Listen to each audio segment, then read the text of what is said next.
Shalom Aleichem. Bapak Yahweh memberkati. Pagi ini saya ingin menyampaikan satu materi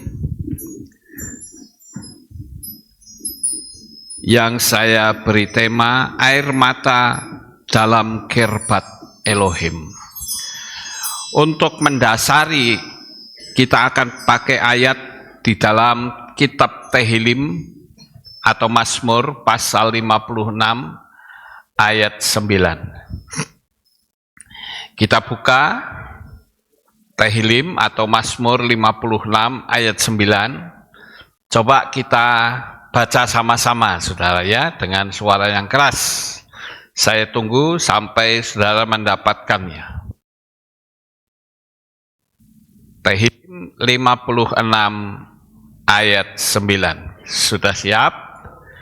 Belum? Ya udah, kita tunggu.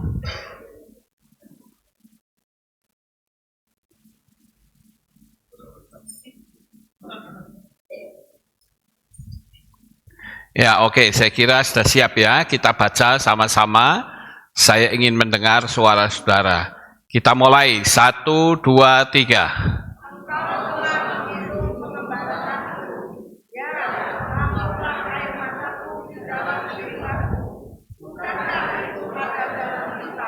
Ya, sampai di sini dulu. Engkau telah menghitung pengembaraanku. Ini berbicara tentang pergumulan Daud saat dia dikejar-kejar oleh Saul dan bahkan banyak sekali musuh yang harus dia hadapi. Jadi saya katakan pergumulan Daud ini adalah pergumulan antara mati dan hidup. Nah, di dalam pengembaraan itu terkadang Daud mengeluarkan air mata berkali-kali. Dia menangis kepada Tuhan. Dia berdoa meminta bagaimana caranya supaya doanya bisa didengar. Nah, pagi ini saudara, saya ingin menunjukkan bagaimana kuasa doa itu. Dan Daud mengatakan, tampunglah air mataku dalam kirbatmu. Nah, kita akan mulai membahas ini pelan-pelan. Saya berharap saudara bisa memahaminya. Kirbat, apa itu kirbat saudara? Kirbat itu dalam bahasa Ibrani ditulis dengan kata not. Not itu adalah wadah kulit yang menyimpan sesuatu yang berharga. Biasanya dipergunakan untuk menyimpan anggur, saudara. Dalam perjalanan kadangkala mereka bawa anggur. Kirbat juga bisa diisi dengan minyak dan banyak hal. Ya, Daud melihat bahwa setiap tetes air mata orang percaya disimpan dalam kirbat surgawi, bukan untuk dikenang dalam kesedihan, tetapi untuk diubah dalam kemuliaan. Saudara yang terkasih, banyak sekali orang yang menangis di dalam doa. Pasti karena mengalami pergumulan di dalam kehidupan sehari-hari, tetapi di dalam hatinya itu bukan yang membawa kirbat itu sampai kepada Bapa Yahweh, tetapi di dalam hatinya itu berisi kebencian, kepahitan hati, dendam, amarah, sehingga air mata itu secara rohani tidak sampai masuk ke kirbatnya Tuhan. Jadi secara alam supranatural, saudara, Tuhan menghendaki agar ketika kita dipakai untuk berdoa atau diri kita mau berdoa, itu harus tetesan air mata kita, pergumulan kita, itu diserahkan seutuhnya kepada Tuhan. Nah, di dalam kitab Matai pasal 5 ayat 24, kita buka lagi saudara, kalau yang bawa kitab suci, Kitab Matius 5, Kitab Matius 5 ayat 24.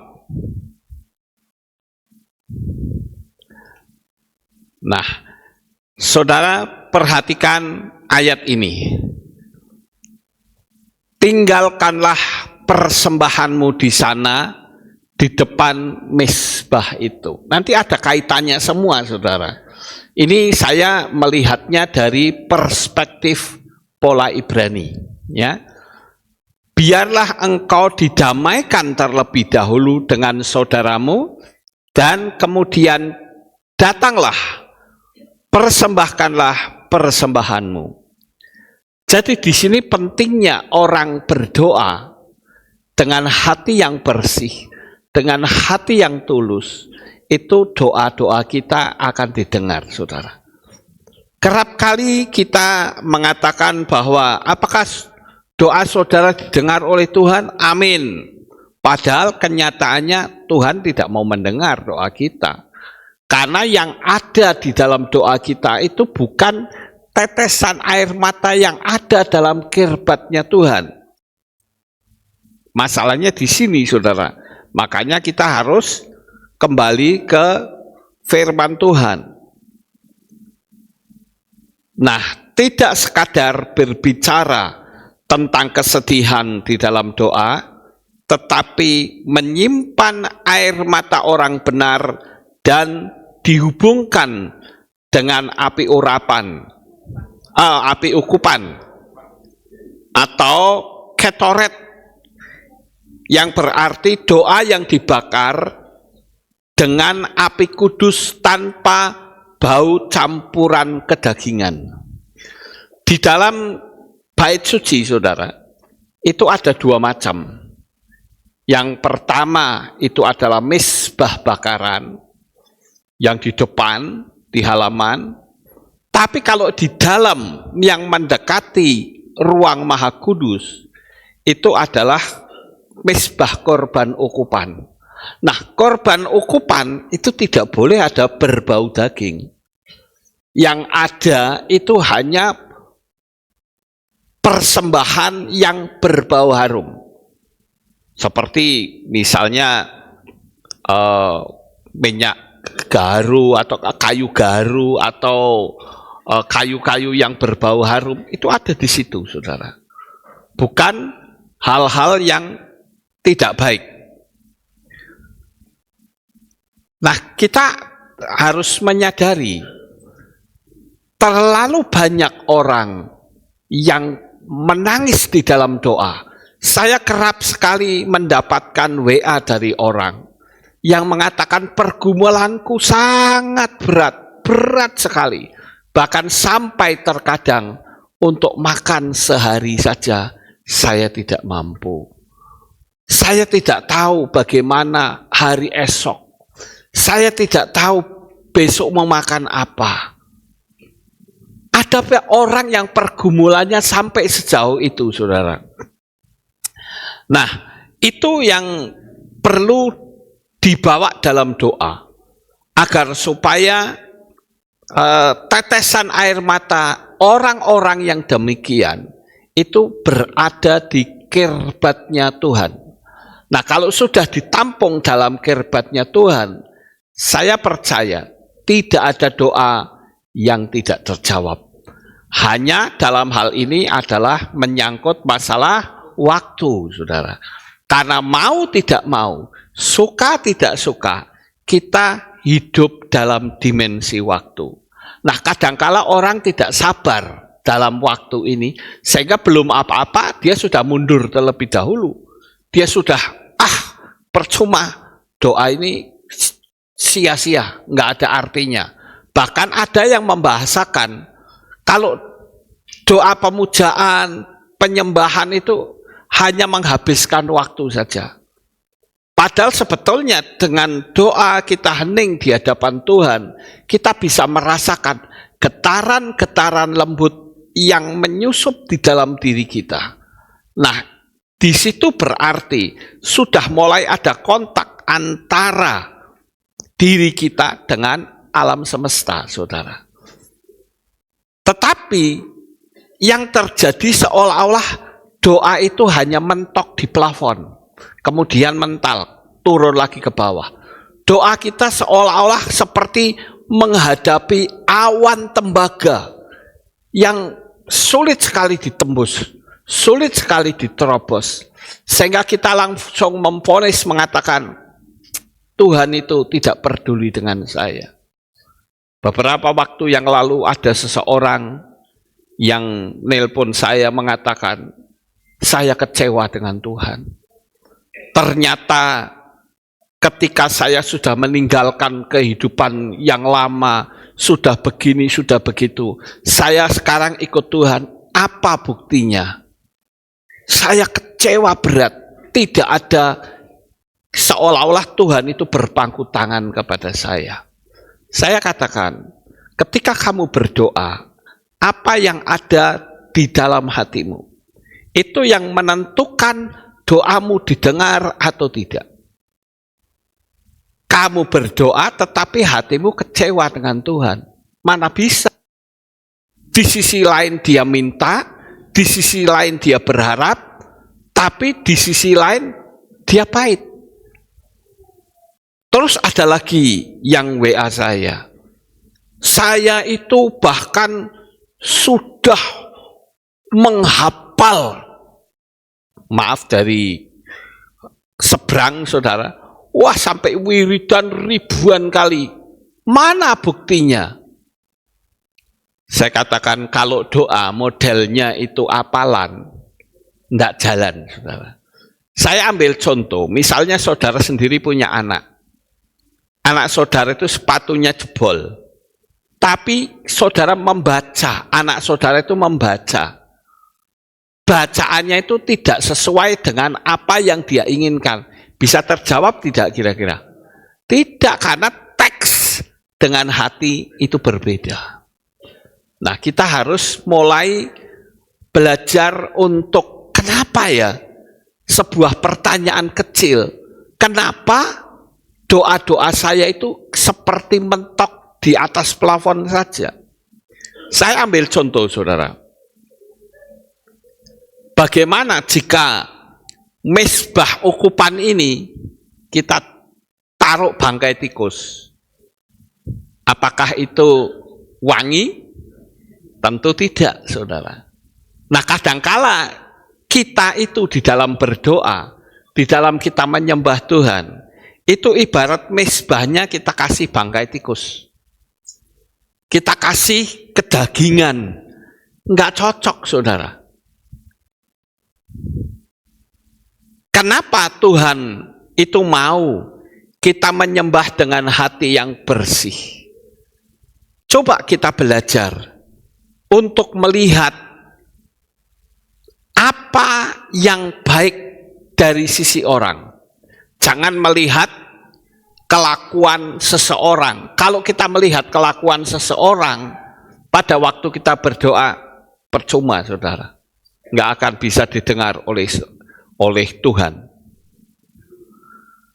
Ketika kita pun belajar untuk peka dengan suara Tuhan, itu sangat penting sekali.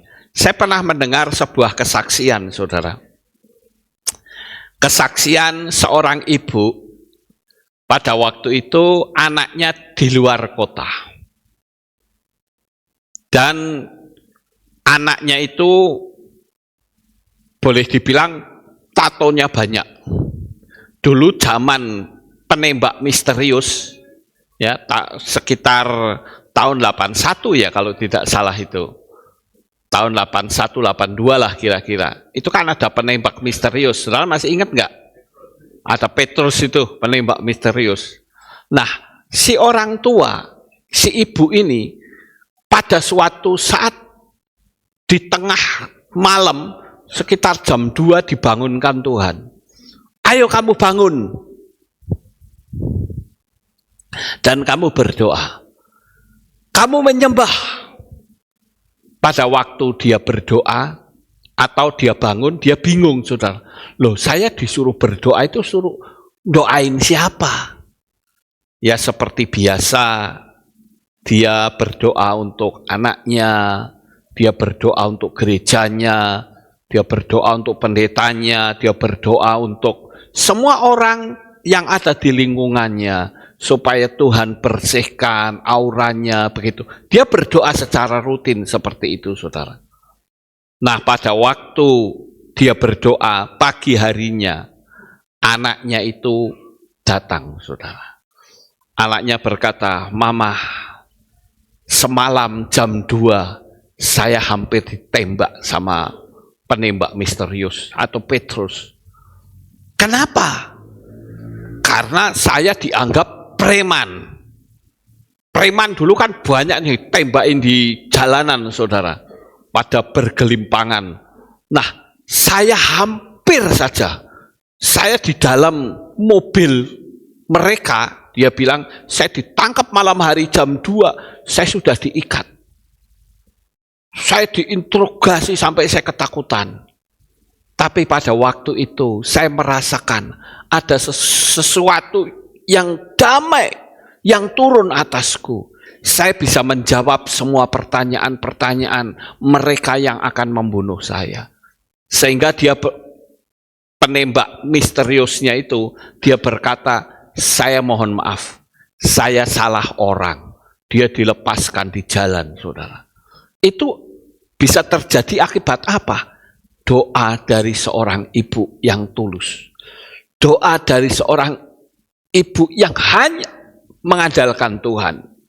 Nah, oleh karena itu, kita diajar agar supaya kita bisa mengandalkan Tuhan di dalam setiap kehidupan kita. Air mata dikatakan itu doa yang murni. Tadi kan air mata ditaruh di kirbat, saudara. Nah, air mata itu berbicara tentang doa yang murni. Nah, kalau kita sudah berbicara doa yang murni, permohonan yang murni, kita perlu tanya, kalau saya minta sesuatu dari Tuhan, apakah itu murni dari hati kita? Ketika saya berdoa, minta supaya Tuhan menolong saya, apakah betul saya berdoa dengan hati yang bersih? Dengan kekudusan, itu bicara tentang api ukupan. Ada banyak orang yang berdoa, tetapi sayang sekali, dia menaruh daging di mezbah ukupan. Bukannya kayu-kayu yang mendatangkan wewangian, seperti kemenyan, kayu gaharu, dan sebagainya, saudara. Ayo kita bertanya pada diri kita masing-masing. Di saat saya berdoa, betulkah di dalam diri kita masih ada dendam? Betulkah di dalam diri kita masih menyimpan kesalahan orang lain? Satu pertanyaan yang sangat mudah sekali. Dan semua orang bisa menjawab berdasarkan hati nurani, saudara. Tentu saja kalau hati nurani mengatakan, kamu masih ada dendam loh. Kamu masih ada kepahitan hati loh. Kemarin kamu lihat mamahmu bagaimana. Kamu masih ada kebencian loh. Kata Tuhan apa? Hentikan dulu doamu dan berdamai. Atau minimal, saudara menghilangkan sesuatu yang tidak nyaman di dalam hati. Cobalah bermeditasi. Kalau saudara yang sudah terbiasa meditasi, itu akan cepat saudara keluar. Akan cepat keluar. Cuma saudara tinggal tarik nafas, tahan sebentar, hembuskan, lalu saudara ngomong, "Hai jiwaku, apa yang kau cari? Hai jiwaku, tenanglah, ada Roh Kudus bersamamu. Hai jiwaku, tenanglah, di sini ada Tuhan." Kita akan mulai merasakan, saudara, bagaimana getaran-getaran lembut, getaran-getaran lembut sekali akan menyusup masuk di dalam diri kita. Dan disitulah kita bisa mulai di dalam berdoa. Ini saya matikan dulu ini tadi.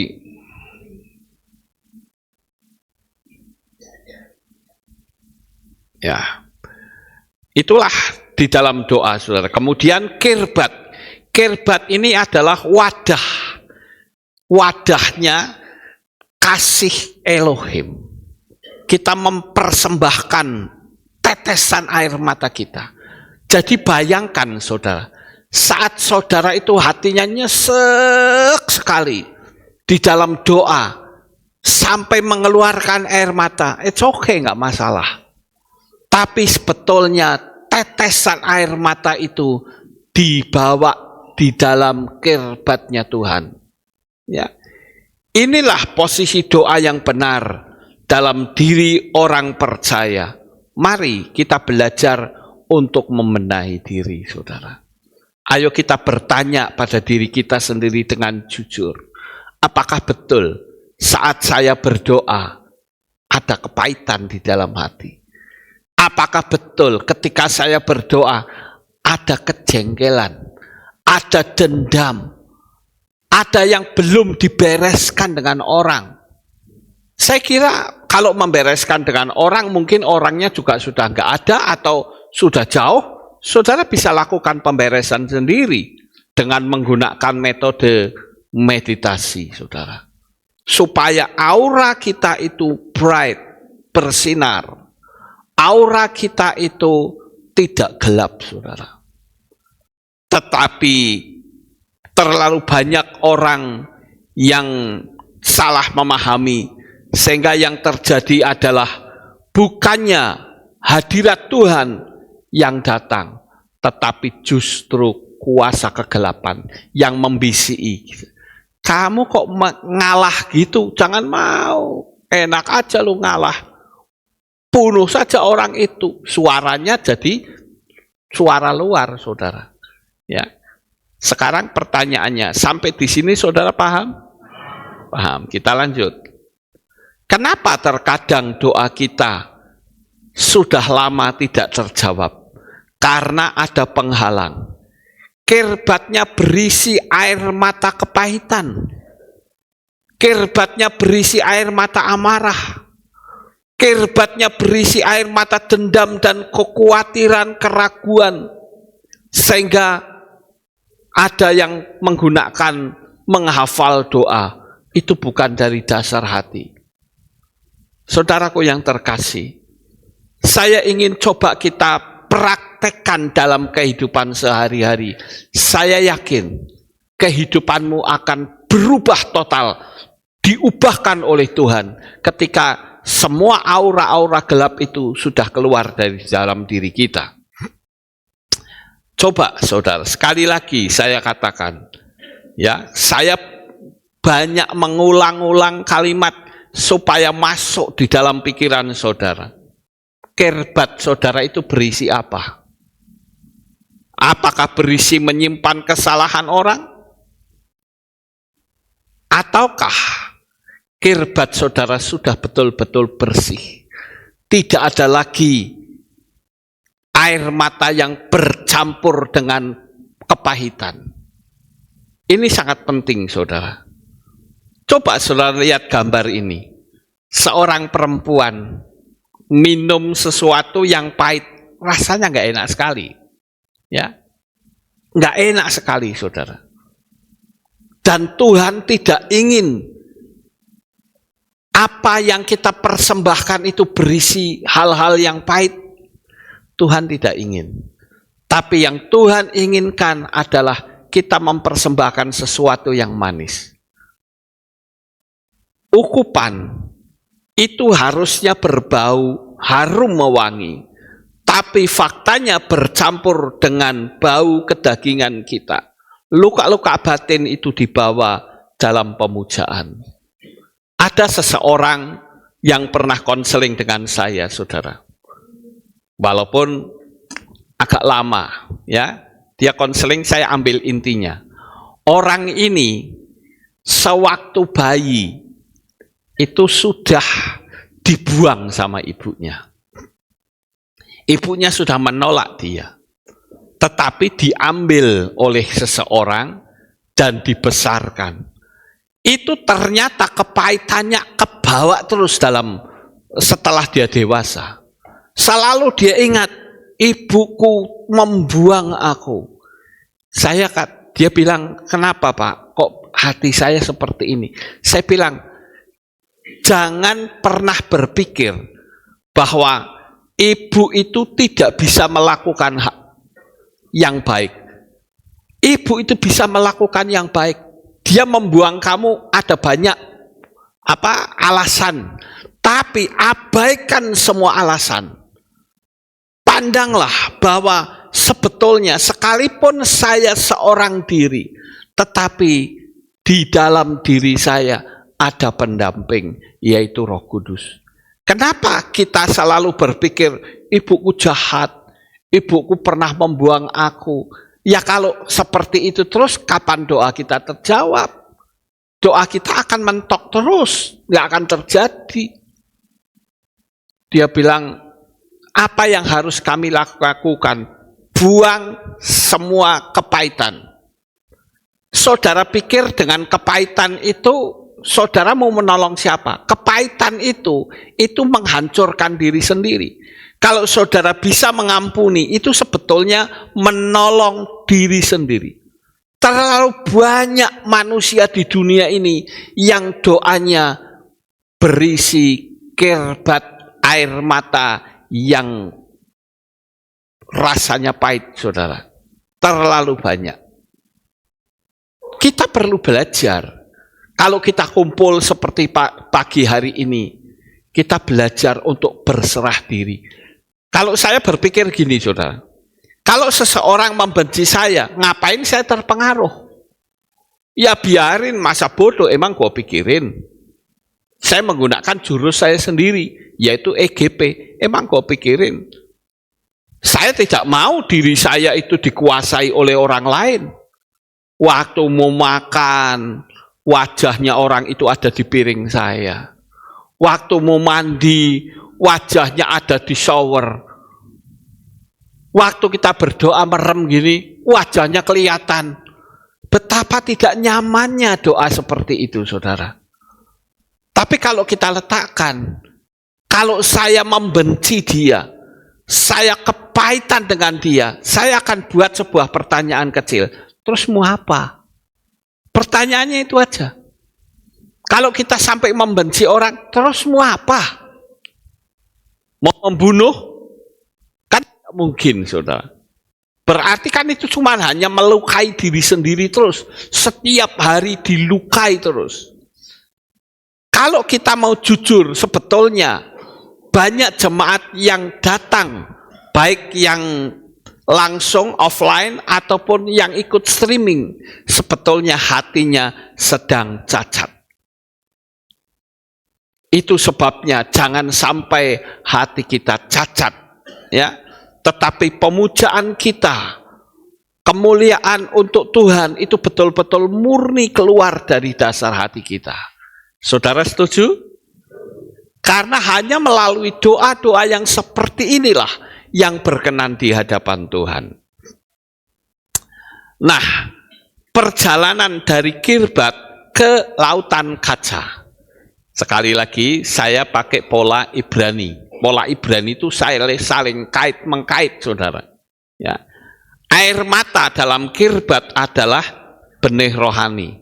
Dan Lautan Kaca adalah buah kemuliaan. Apa yang diteteskan dengan tangisan akan dituai dengan sorak-sorai sejernih lautan kaca yang mencerminkan kemuliaan Tuhan. Jadi di pola Ibrani itu ternyata ada kaitannya, saudara, antara mesbah, kirbat doa, dan lautan kaca. Itu saling berkaitan. Kalau laut kaca, itu saudara bisa bayangkan, kaca itu kan bening sekali, saudara. Tidak ada riak-riaknya. Seperti gambar di sini, itu adalah satu sungai atau juga bisa digambarkan laut yang tanpa riak, bersih sekali. Kita bisa lihat dalamnya. Ketahuilah, sekalipun saudara menutupi dengan cara yang disimpan-simpan seperti apapun, mata Tuhan itu tembus sampai ke dasar hati saudara. Amin. Ya. Mata hati saudara itu tembus. Tidak bisa ditutup-tutupi. Saya ambil contoh saudara dari murid Yesua yang bernama Kefa atau Petrus. Petrus itu mengatakan begini, Tuhan, sekalipun aku mau mati dan masuk penjara bersama-sama dengan Engkau, sekalipun semua orang menyangkalmu. Tetapi Tuhan berkata bahwa sebelum suara shofar itu berbunyi, kamu sudah menyangkal aku 3 kali. Bayangkan saudara, belum apa-apa sudah ngapusi Tuhan, membohongi Tuhan. Barangkali sewaktu Petrus mengatakan, sekalipun semua orang menyangkalmu, aku tidak. Mungkin mereka akan berkata, hebat amat ya orang ini. Luar biasa ini. Di mata saudara-saudaranya, mungkin menganggap, wah luar biasa itu. Hebat luar biasa. Tetapi di mata Tuhan, kamu membohongi. Kamu ternyata jiwamu rapuh. Makanya pada waktu sedang ada perjamuan bersama, maka Yesua tidak lagi memanggil dengan panggilan Petrus, tetapi dengan panggilan Simon. Dia katakan, Simon, Simon, lihat, setan telah menuntut dan menampi engkau seperti gandum. Kenapa seperti itu saudara? Yang memberi julukan Petra kan Yesua sendiri. Yang memberi julukan batu karang yang teguh kan Yesua sendiri. Tetapi kenapa Yesua memanggil Petra atau Petrus itu dengan panggilan Simon? Panggilan yang lama. Karena kehidupan Simon itu sudah tidak lagi mencerminkan iman yang setegar batu karang. Begitu ada bahaya, dia mencoba untuk mencari pengalaman bagaimana caranya saya bisa melarikan diri. Bagaimana caranya saya bisa membohongi teman-teman saya. Sehingga dia mengucapkan kata-kata itu, saudara. Ayo, kita buat pertanyaan masing-masing di dalam diri sendiri. Apakah betul iman saya itu teguh? Karena Tuhan itu melihat hati. Saudara boleh saja ngomong sekeras apapun. Kalau Tuhan mengatakan, hatimu rapuh, imanmu lembek. Berapa banyak saya menemukan orang-orang, teman-teman saya. Saya kan kalau ketemu teman, selalu saya nginjili, saudara. Saya selalu bertanya dengan pertanyaan yang gampang. Saya bilang, Tuhan kita itu namanya siapa? Ada yang benar jawabnya, tapi sebagian besar salah. Ya. Itu tragis banget saudara. Katanya STH, MTH, apa TH belakangnya. Tapi ditanya siapa Tuhan kita, salah. Layu sekolah itu dapat apa? Nama Tuhan saja nggak tahu. Tapi ada, saya ceritakan yang tahu saudara. Kamu tahu nggak nama Tuhan kita siapa? Tahu. Namanya siapa? Kan Bapak Yahweh. Ya bagus. Terus saya mau tanya, kamu sampaikan ke jemaatmu atau tidak? Tidak. Loh kenapa tidak? Ya, kita tahulah kita secara umum saja supaya tidak dianggap, wah alasannya itu macam-macam saudara. Nah orang-orang yang seperti ini hanya mencari keuntungan diri. Mungkin ada juga orang yang sedang nonton saya saat ini yang mentalnya seperti itu. Kalau jemaat mungkin saya sedikit maklum, walaupun itu salah. Tapi kalau dia pemimpin, itu mau dikemanain, mau dibawa kemana jemaat gitu loh. Ada pula yang saya katakan, dia bilang, wah saya nggak mau ngerubah nama gereja saya. Nanti urusannya ribet. Ya mau ribet, mau tidak, urusan duniawi kan gampang saudara. Wong dulu kehilat kita, gereja kita itu namanya Alfa Omega, tetap ganti Alef Tau, gampang kok. Kenapa susah-susah? Karena kita sudah mengerti, lebih baik ribet sedikit, ya, sulit sedikit, tetapi nantinya bagus. Ada orang yang bertanya, kenapa Pak Lukas tidak menggunakan kata gereja? Saya katakan tidak, saya menggunakan nama kehilat. Gereja itu nuansanya nuansanya Yunani. Ya. Sekalipun kata gereja itu sendiri bukan dari Yunani, tetapi dari bahasa Portugis, igreja namanya. Saya katakan kita menggunakan format Ibrani, mau tidak mau, suka tidak suka harus, ya, karena format kita berasal dari Ibrani, dari Israel, saudara. Tapi saya bersyukur mulai sekarang banyak sekali orang yang menyadari, ya. Nah, kita perlu belajar seperti ini supaya kita berkenan di hadapan Tuhan. Hanya air mata yang murni, hanya api yang kudus yang menghasilkan wangi yang menyenangkan bagi Bapa di Samayim. Sekarang ini banyak sekali orang yang menjual parfum di mana-mana, saudara. Ada yang pakai parfum bibit, itu banyak orang yang membeli. Ada yang berbau mawar, ada yang berbau melati. Cuman sedikit, tetapi seharian nggak akan hilang. Orang mulai senang seperti itu. Dan kita diperhadapkan dengan dua sisi yang berbeda. Ada kasih, sisi lainnya kebencian. Betul nggak, saudara? Kalau kasih, sisi lainnya kebencian. Kalau wangi, sisi lainnya busuk. Mesti ada dua sisi. Kalau kanan, sisi lainnya kiri. Mesti begitu, saudara. Ada yang baik, ada yang buruk. Sekarang tinggal pilih. Kita mau pilih yang baik atau pilih yang buruk. Ya. Seringkali kita menganggap penderitaan dunia itu adalah merupakan hukuman Tuhan. Tetapi ketahuilah bahwa penderitaan menjadi jalan untuk membelokkan tujuan kita, khususnya memperoleh keselamatan. Kita kadangkala berjalan ke sana lurus terus. Tuhan bilang kamu belok. Kalau tidak mau kita belok atau kita tidak mendengar, Tuhan bikin supaya kita punya masalah. Sehingga jalan kita menjadi berbelok. Jadi seandainya hari ini saudara merasakan jalan saya kok jadi sulit, jangan karena kesulitan itu langsung memvonis bahwa Tuhan itu jahat. Tidak. Saya ambil contoh, saudara, bangsa Israel. Bangsa Israel itu pada waktu dia berjalan ke padang gurun, di depannya itu ada lautan Kolsom. Lautan Kolsom itu satu bentuk, mungkin saya bisa ilustrasikan, ini masalah. Lautan itu masalah.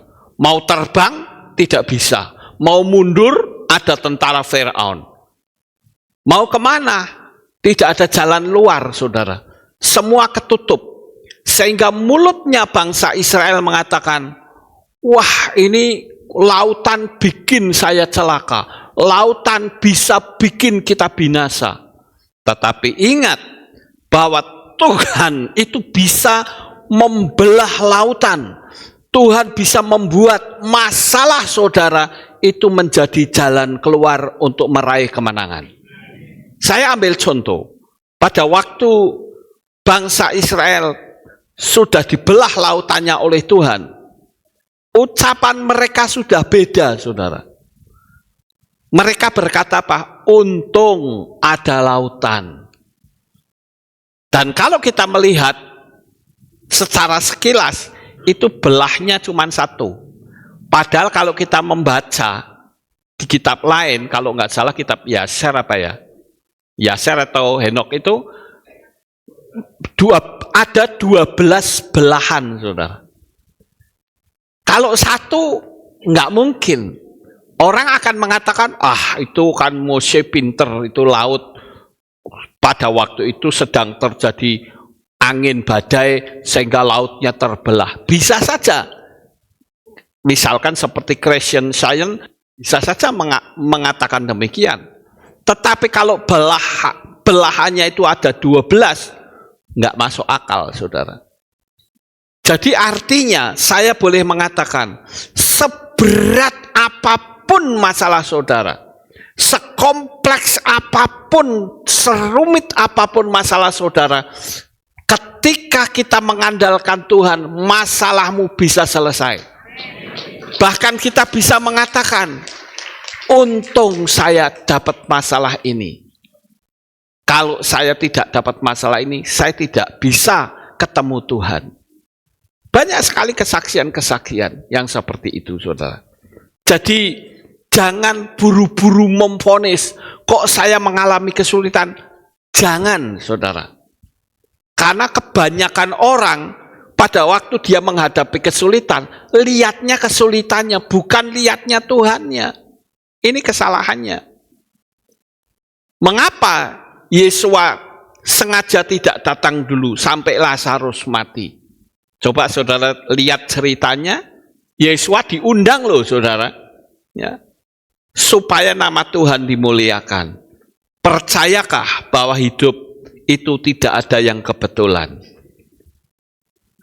Yesus itu diundang, saudaraku sakit. Jelas-jelas loh. Kenapa Yesus seolah-olah berlambat-lambat sampai Lazarus mati. Baru dia datang, mana Lazarusnya? Sudah mati. Mungkin kalau ada orang yang emosian mengatakan, percuma kamu datang, terlambat. Nggak usah kamu datang, sekalian minggat sisan. Ya, diundang nggak datang. Sekarang sudah datang, modar saudara, sudah mati. Sekarang pergi saja kamu. Bisa seperti itu. Tetapi kita lihat, tidak ada sesuatu yang mustahil di hadapan Tuhan. Sekalipun orang mengatakan sudah tidak ada lagi harapan, sudah mati, apalagi sudah 4 hari. Nggak mungkin, otak itu sudah lebur, saudara. Kekurangan oksigen itu sudah 4 hari, nggak mungkin. Makanya saya katakan, kalau kita menghadapi kemustahilan, katakan, segala sesuatu tidak mustahil bagi Tuhan. Amin. Nah, Bapak Ibu Saudara yang terkasih, apa yang saat ini saudara alami? Mungkin saat ini saudara mengalami masalah yang berat, yang tidak bisa diselesaikan. Saya katakan, tidak ada mustahil bagi Tuhan. Kita harus tanamkan itu berulang-ulang kali di dalam hati kita. Wong dia yang menciptakan kok saudara, mau dihalangi apapun diterobos, betul nggak? Bukan seperti manusia. Kalau manusia kan begitu ada masalah tuh dia mikir, kenapa ya kok saya ada masalah begini? Kalau Tuhan bilang maju terus nak, hadapi masalah itu. Dan kalau kamu berani menghadapi, maka akulah yang turun tangan. Bangsa Israel tidak mungkin bisa mengalahkan Yeriko tanpa dia mau mengelilingi tembok. Sekalipun dianggap orang sesuatu yang lucu, tembok sebegitu tebal kok dikelilingi, emangnya buatannya mbahmu? Kan mesti orang bilang begitu, saudara. Tapi faktanya dikelilingi ada oknum lain yang membongkar bangkirkan tembok Yeriko. Jadi, kenapa saya sengaja tulis di sini? Mengapa Tuhan sengaja tidak datang sampai Lazarus mati? Dia sengaja supaya namanya dimuliakan, saudara. Percayakah bahwa hidup itu tidak ada yang kebetulan? Saya yakin saya tinggal di kota Magelang ini juga bukan karena kebetulan.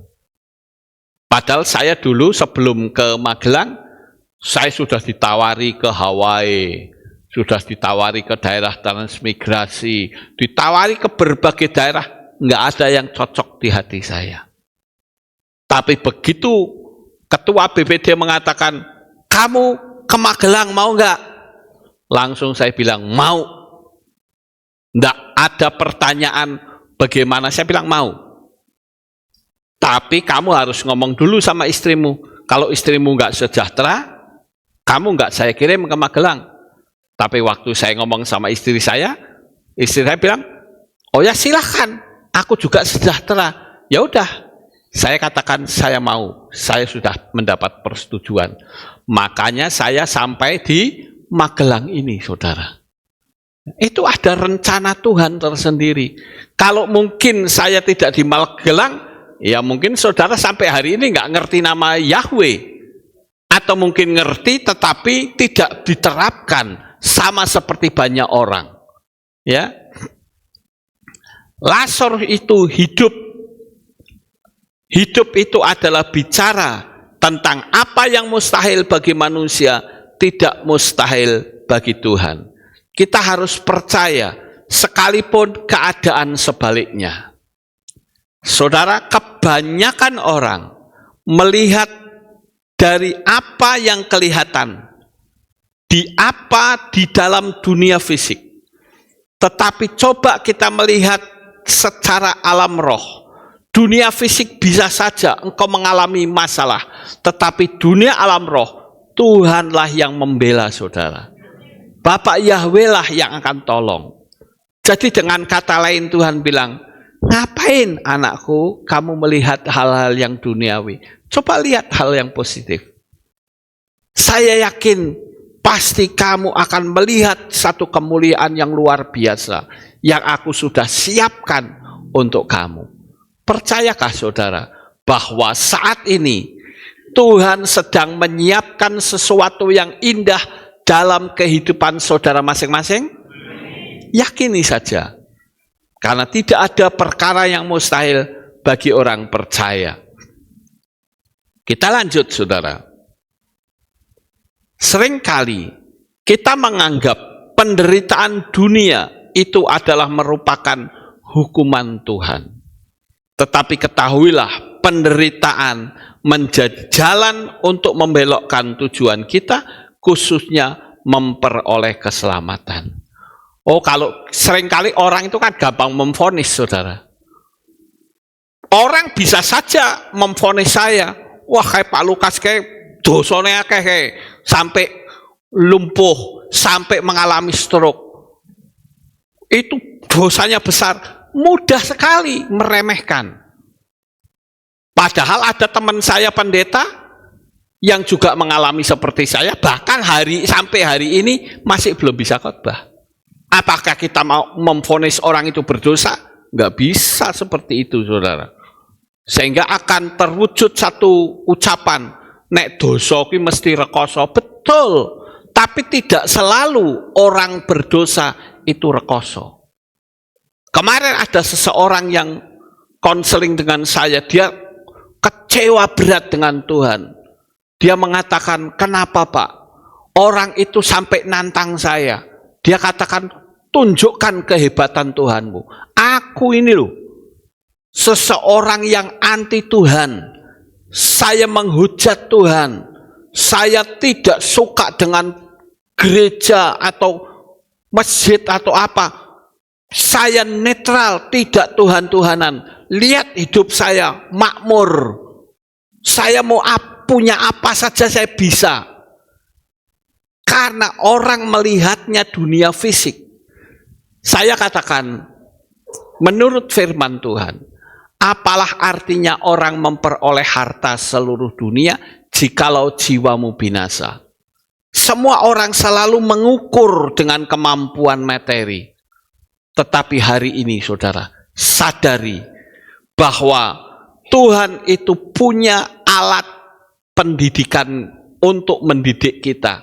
Kita harus mengeluarkan air mata terlebih dahulu.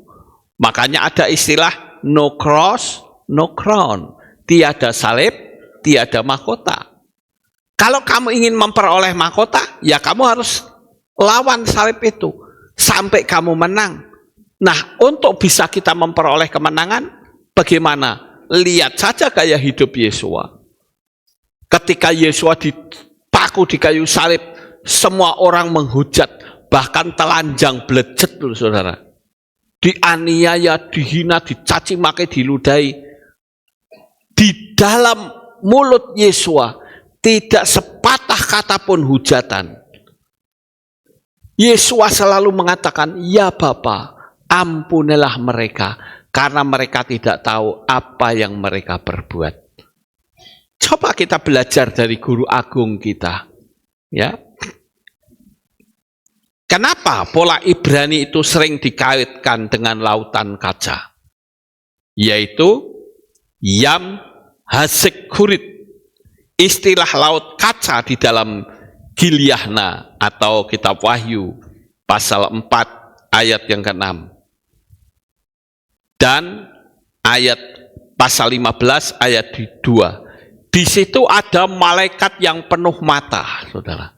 Kita kan sudah belajar ya tentang dunia malaikat. Ada malaikat yang isinya mata semua. Ya, itu gambaran sebagai mata Tuhan. Dan memang dan menang atas dunia memegang harpa.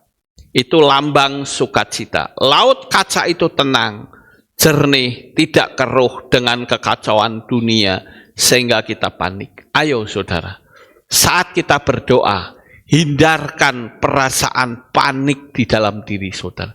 Saudara harus berani mengatakan, hai jiwaku, tenang, ada Tuhan bersama engkau. Sehingga di dalam jiwa yang penuh gejolak itu akan menjadi tenang.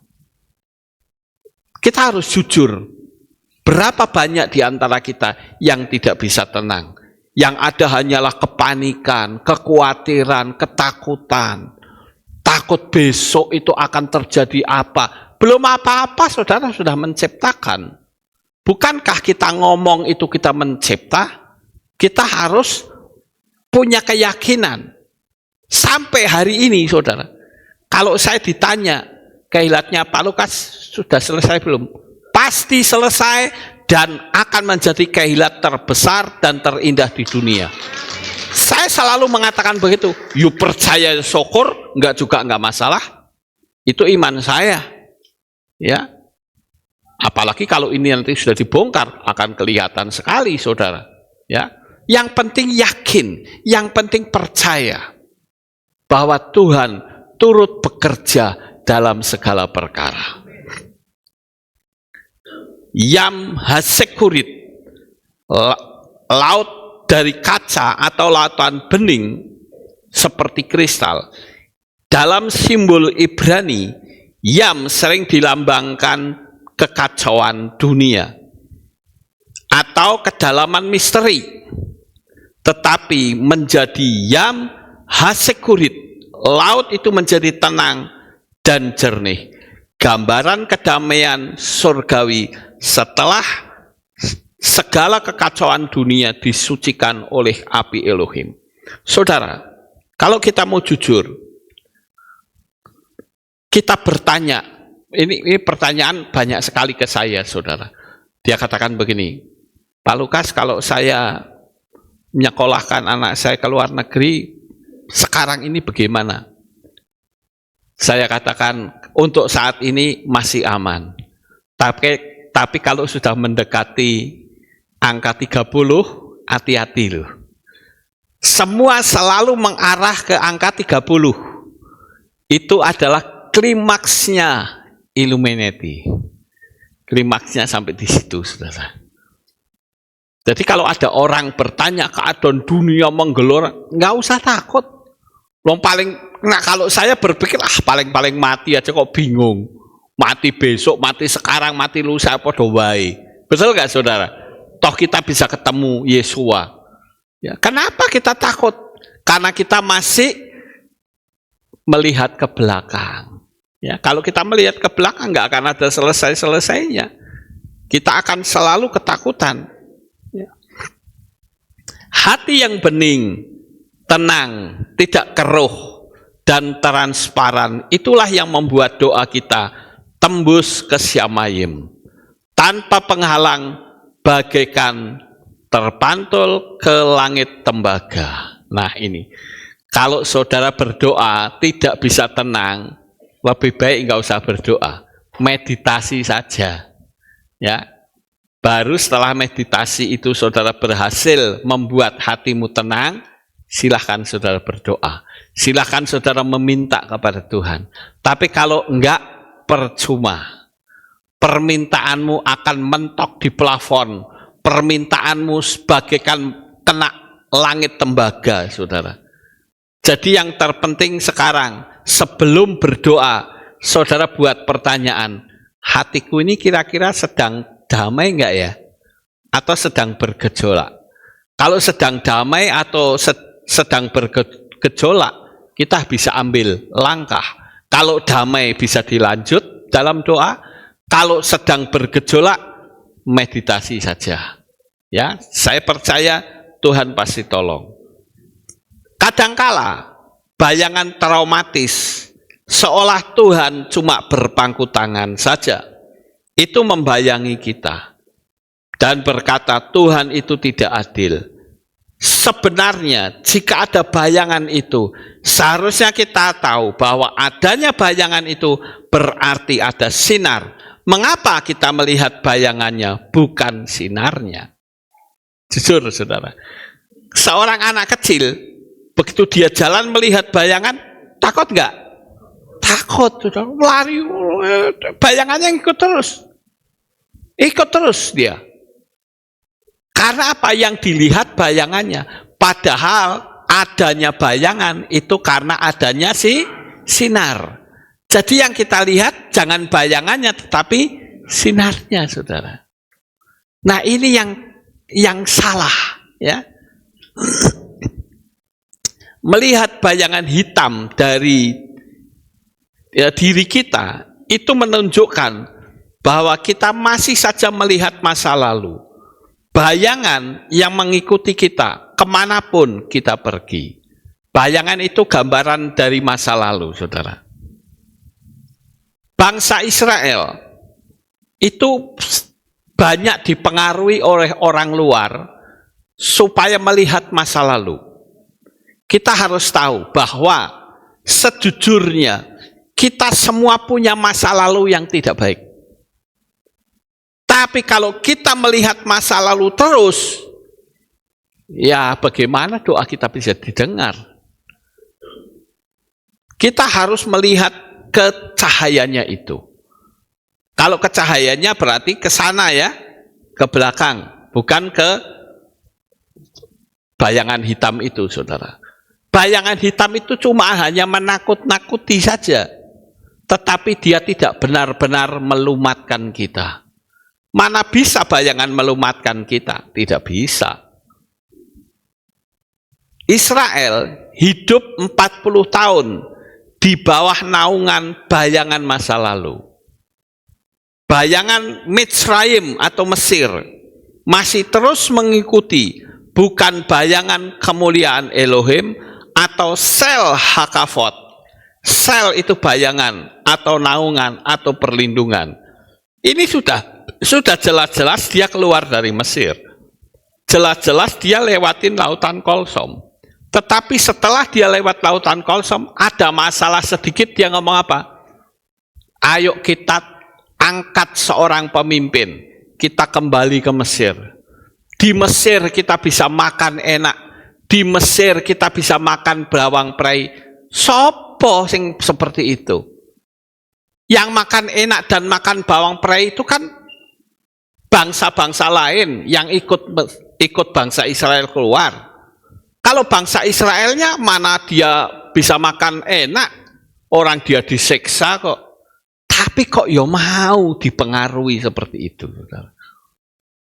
Kemarin ada satu jemaat yang laporan sama saya begini, Pak, saya kok ditarik untuk mengikut agama lain. ya, agama sebelah. Saya bilang, lah kamu mau apa enggak?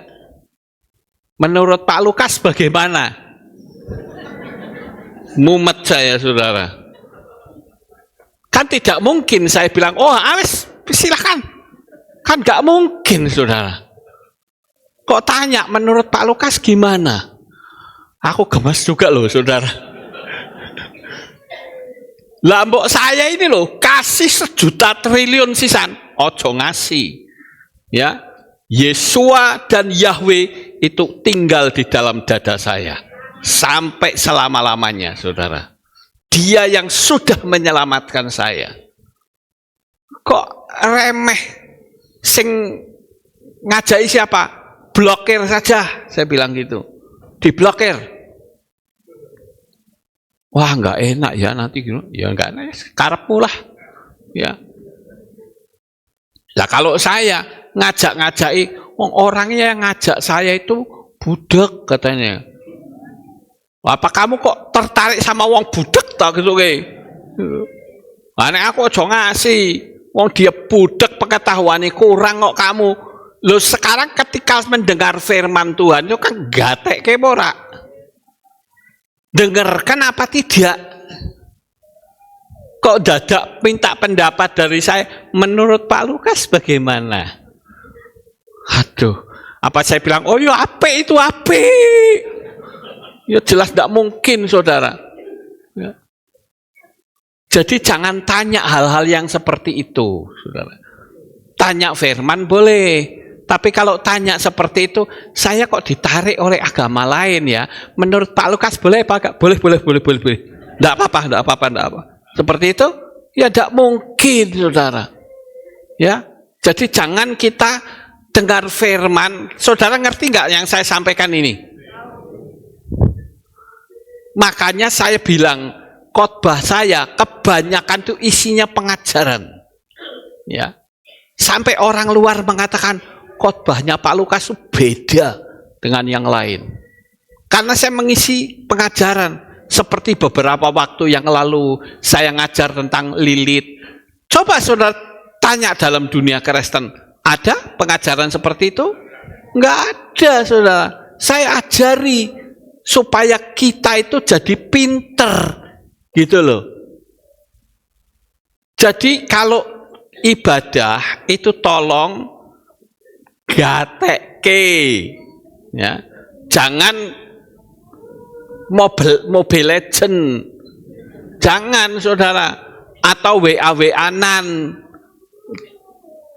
boleh, tapi nanti setelah ibadah selesai, ya, jangan begitulah. Berapa banyak dari kita saat masih diproses terjawabnya doa sudah mendahului Tuhan dengan kecewa dan mundur. Saudara yang terkasih, coba kita bertanya, apakah saya juga termasuk orang yang seperti itu? Apakah saya termasuk orang yang gampang kecewa, gampang mundur? Kecewa itu sebetulnya merusak diri sendiri loh, saudara. Saudara kecewa dengan sayanya tenang-tenang saja, mau kecewa masa bodoh, ya. Tapi kalau kita kecewa dengan diri kita, aku ngerusak diriku sendiri. Karena apa? Nggak mau deket sama Tuhan. Bagaimana, saudara? Ya, kita sebagai orang percaya itu harus ngerti bahwa Tuhan itu sangat mengasihi kita. Pada pagi hari ini saya sudah sampaikan firman Tuhan. Saya percaya saudara lakukan doa dengan hati yang bersih, maka air matamu akan sampai ke kirbat Tuhan. Amin buat firman Tuhan. Sukses besar untuk saudara. Haleluya. Kita tunduk kepala, kita berdoa. Kami mengucapkan syukur dan terima kasih kepadamu ya Bapa Yahweh. Pada saat ini kami menyerahkan seluruh pergumulan kami ke dalam tangan-Mu.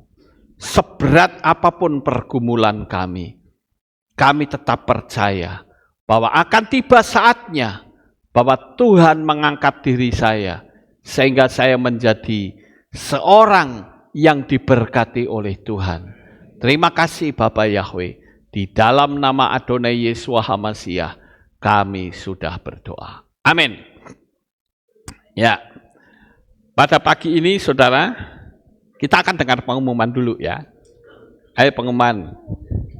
Berjumpa kembali dalam Alfa News. Berikut kami sampaikan pengumuman minggu ini. Divisi Multimedia Kehilangan Alfa Magelang membuka kesempatan bagi jemaat yang rindu melayani Bapa Yahweh di bidang sound, LCD operator, live streaming, editor, video dan audio, fotografer, videografer, konten kreator, reporter atau pembawa pengumuman dengan syarat dan ketentuan sebagai berikut: usia 13 sampai 30 tahun, aktif dalam ibadah dan memiliki hati untuk melayani, bersedia belajar dan bekerja sama dalam tim, mampu menjaga komitmen dan kedisiplinan waktu, memiliki pengalaman atau minat di bidang multimedia dan sound menjadi nilai tambah, dan bersedia mengikuti pelatihan dasar dari Divisi Multimedia. Untuk pendaftaran dan informasi lebih lanjut, dapat menghubungi Saudari Welly di nomor 0882 2533 9832. Pendaftaran ditunggu paling lambat pada hari Sabtu 8 November 2025. Mari gunakan talenta yang Bapa Yahweh berikan untuk kemuliaan-Nya. Mengundang kaum wanita untuk hadir dalam ibadah kaum wanita pada hari Jumat 7 November 2025 pukul 6 sore di Kehilangan. Mari seluruh pelayan Tuhan dari semua divisi hadir dalam doa pelayan pada hari Senin 3 November 2025 pukul 6 sore di Kehilangan untuk tim yang bertugas divisi kaum pria. Telah tersedia kalender 2026. Bagi yang ingin mendapatkan dapat menghubungi Asyar yang bertugas, dan untuk jemaat live streaming bisa menghubungi Ibu Sri di nomor 0896 7447 9997. Keluarga besar Kehilat Alfa mengucapkan Yom Holedet Sameach bagi Bapak, Ibu, Saudara yang berulang tahun di bulan ini. Biarlah berkat, kelimpahan, kesehatan, sukacita, dan damai sejahtera senantiasa melingkupi kehidupan saudara. Demikian pengumuman minggu ini. Sampai jumpa di Aleph Tau Update News selanjutnya. Bapak Yahweh memberkati. Amin. Ya, itulah pengumumannya saudara. Saya perlu kasih tahu bahwa hari ini adalah minggu pertama. Seperti biasa, kalau minggu pertama kita akan memberikan persembahan tatangan untuk pembangunan. Ya, di situ ada kotak, di belakang juga ada kotak.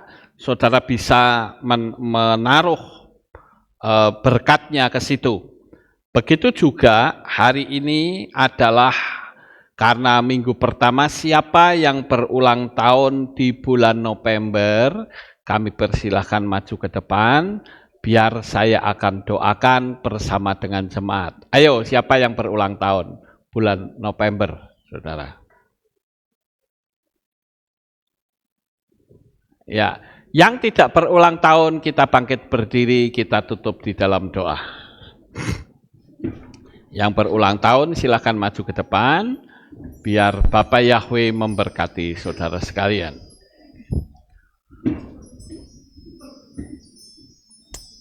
Maha besar Bapak Yahweh yang terkasih di dalam Yeshua HaMashiach. Saat ini Tuhan, ibadah kami sudah selesai. Dan saya berdoa untuk anak-anak-Mu yang saat ini berulang tahun di bulan November.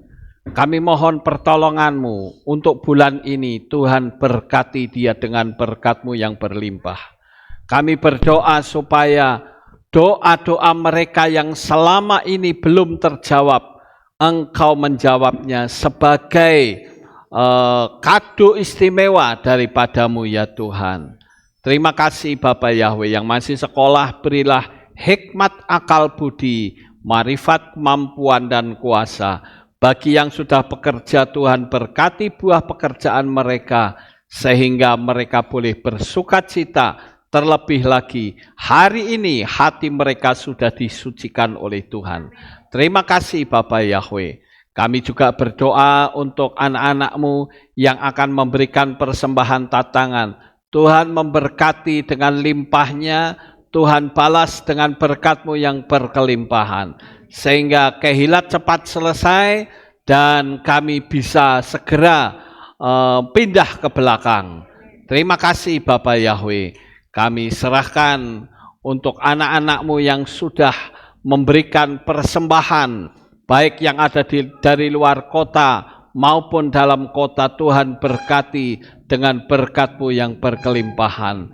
Terima kasih Bapa. Kami persembahkan seluruh kehidupan anak-anak-Mu di dalam tangan-Mu. Sebentar mereka akan pulang, Tuhan lindungi, jaga, peliharakan, sehingga mereka boleh sampai di rumah dengan selamat. Di dalam nama Adonai Yeshua HaMashiach kami berdoa. Mari kita angkat tangan kita dan kita akan menerima berkat Kohanim. Haleluya. Yefare keka Yahweh wa yismereka.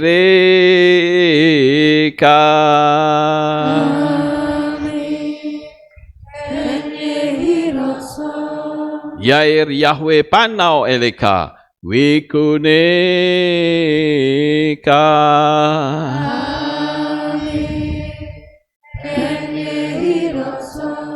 Yesa Yahweh panau eleka we Hashem lecha shalom.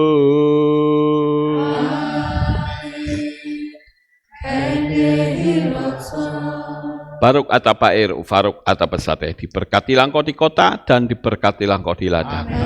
Baruk peripitneha ufri atmatka ufri faemtika syekar alapeka wa estorotsonika. Diberkatilah buah kandunganmu, diberkati hasil bumimu, hasil ternakmu, anak-anak lembumu dan anak-anak dombamu. Baruk tan akau misarteka, diberkatilah bakulmu dan tempat adonanmu. Baruk ata boboika ufaruk ata berseteka, diberkatilah engkau pada waktu masuk dan diberkatilah engkau pada waktu keluar. Baruk ata Yahweh Elohenu melek haolam, besem Yeshua HaMashiach Ruach HaKodes, kile olam faed. Kami sudah berdoa dan mengucap syukur. Amin. Amin.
Terpujilah Bapa Yahweh yang Maha Kuasa. Terima kasih atas kehadiran Bapak Ibu Saudara sekalian dalam ibadah bersama kami di Kehilat Alef Tau Magelang. Doa saya Bapak Yahweh memberkati dengan kesehatan yang sempurna, damai sejahtera dan berkat materi yang semakin melimpah. Kami menunggu kembali kehadiran Bapak Ibu Saudara sekalian pada jam yang tersedia.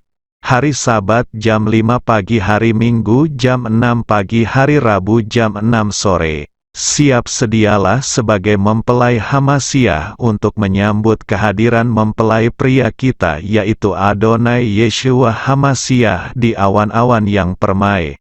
Amen. Lehitraot. Shalom, sampai jumpa kembali.